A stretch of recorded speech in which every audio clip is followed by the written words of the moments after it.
එක ව්‍යාජ වෙලෙන්දෙක් ඉන්නවා. පොල්ලට බූරුවෙක් අරගෙන එනවා.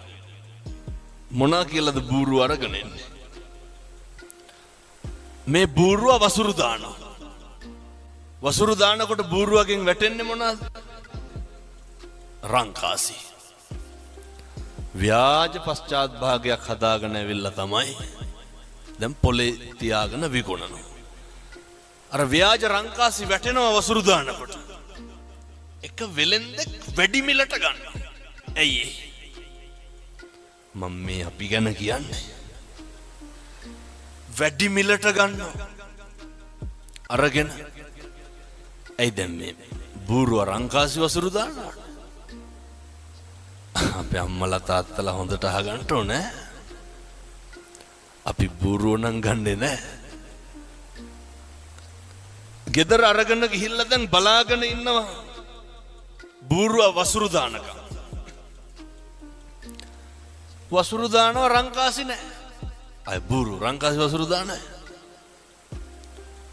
ගියා පහුවදාම විකුණපු වෙලෙන්දයි ගෙදරට.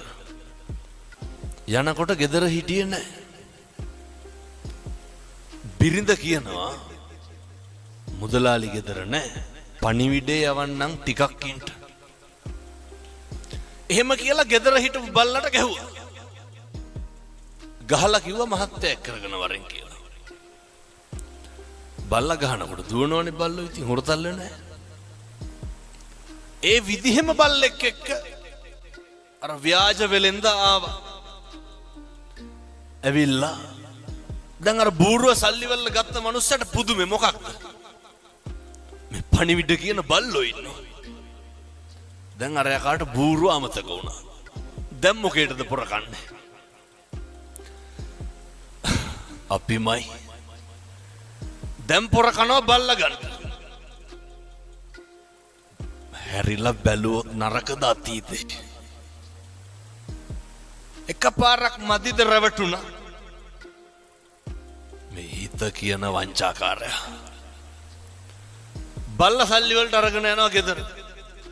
ගිහින් දීලා බිරිඳට කියනවා මං ඒ කියන විදිහටම කියන්නද? තමුසෙයා එන්න ඕනේ නැහැ මං හොයන්න. බල්ලට ගහලා පණිවිඩේ කියනවා. බිරිඳ පහුවදා මොකද කරේ? ඌමනාවකට බල්ලට ගහලා පණිවිඩ. බල්ලු පණිවිඩ කියනවා. බල්ල දිව්ව යන්න.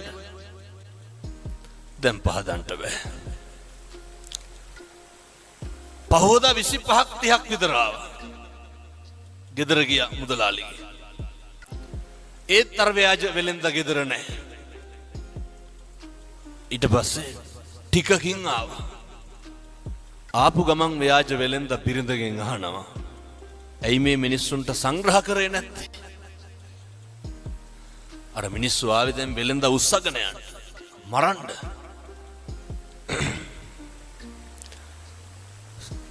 සංග්‍රහ කරේ නැත්තේ ඇයි කියලා අහන්න ගමන්ම ව්‍යාජ වෙලෙන්ද මොකද කරන්නේ? ව්‍යාජ පිහියකින් බිරිඳගේ බෙල්ල කපනවා. ව්‍යාජයි හොඳේ. අර ගෑනිත් වැටෙනවා.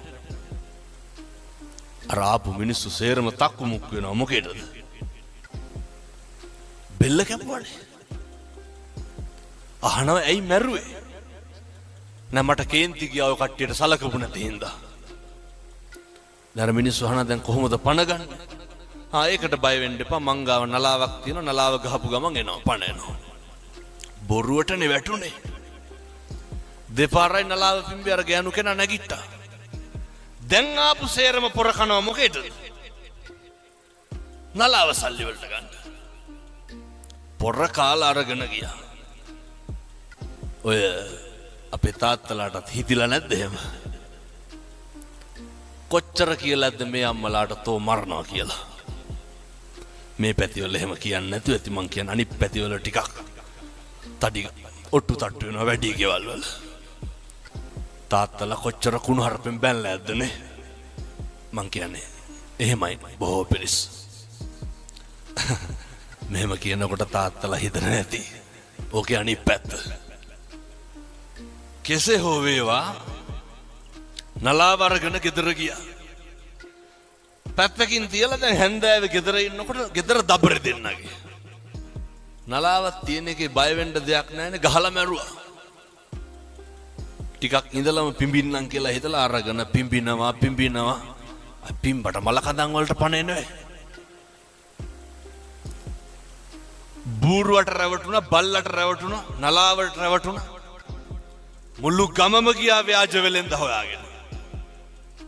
අරගෙන ගිහිල්ලා ගෝණියකට දාලා කට බැන්දා. ගමම යනවා දැන් ගම් මුහුදට විසික්කන්ට. යනකොට මහන්සියටත් එක්ක මග තියලා පොඩ්ඩක් බුදිය ගත්තා. ගෝණිය හේතු කරලා හරක් 300ක් දක්කගෙන වෙලෙන් දෙක් යනවා. එඬේරෙක් යනවා. මේ ගෝපල්ලා බලනවා දැන් අර මිනිස්සු බුදු ගෝණියක් තියෙනවා. කටල හෙලා බැලුවා. ඇතුලේ කවුද හිටියේ? අර ව්‍යාජ වෙලෙන්ද. ගෝණිය ලැහෙනකොටම වෙලෙන්ද කියනවා ගෝපල්ලට කෑ ගහන්න එපා. මේ මිනිස්සු එක්කහුව වෙලා මම මේ හොඳ තැනකට කසාද බන්දන්න අරගෙන යන්නේ මං කැමති නැහැ.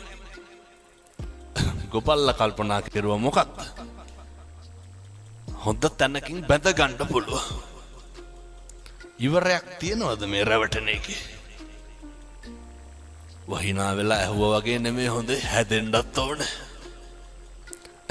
අපි හැදෙන්නේ නැහැ. අය මේ ජීවිතය යන පළවෙනි බණයි. කොච්චරවත් අහලා ඇති ඊට කලින්. ගෝපල්ලට කියනවා තමුසේ කැමති නම් හොඳ තැනකින් බැඳ ගන්න පුළුවන් ගෝණියට බහැපන්. ගෝපල්ලත් ඒකමයි කාර්යය කියලා ගෝණියට බහිනවා. ව්‍යාජ වෙලෙන්ද කට බැඳලා හරක් ටිකක් තරම් ගෙදර යනවා. ගමේ මිනිස්සු මොකද කරන්නේ? ගෝණිය පිටින් අරගෙන ගිහිල්ලා මුහුදට විසික්කනවා.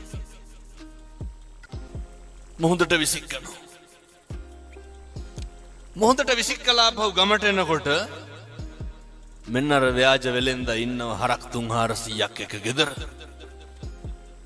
ගමේ මිනිස්සුන්ට පුදුමේ. ගමේ මිනිස්සු අහනවා දැන් මුහුදට දාලා අපි කොහොමද දැන් මේ ගෙදර ඉන්නේ? ව්‍යාජ වෙලෙන්ද කට උල් කරලා කියනවා ඔයාලා මාව මුහුදට විසික්කා. මේ ශ්‍රියාකාන්තාව වැඩියා. මං වඩා ගත්තා. හරක් 300ක් එක ගොඩින් තිබ්බා. දැන් ගමේ උන් පොර කනවා මොකේද? ශ්‍රියාකාන්තාවගෙන් හරක් ගන්න. අහනවා ව්‍යාජ වෙලෙන්දගෙන් අපිටත් බැරිද අරන් ගන්න? ලැජ්ජ නැති හැටි.